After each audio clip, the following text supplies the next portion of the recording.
Virginia has issued a severe thunderstorm warning for central Prince George's County and central Maryland until 12:45 a.m. At 11:56 p.m., a severe thunderstorm was located over Andrews Air Force Base, moving south at 10 miles per hour.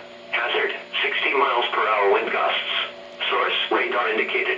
Impact, damaging winds will cause some trees and large branches to fall. This could injure those outdoors, as well as damage homes and vehicles. Roadways may become blocked by downed trees. Localized power outages are possible. Unsecured live objects may become projectiles.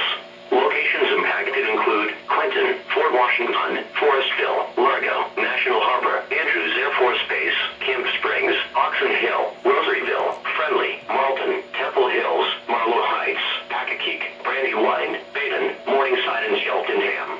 Get indoors to protect yourself from wind and lightning. Trees around you may be down from damaging winds, so if you are near large trees, move to an interior room on the lowest floor. Don't drive underneath trees or in wooded areas until the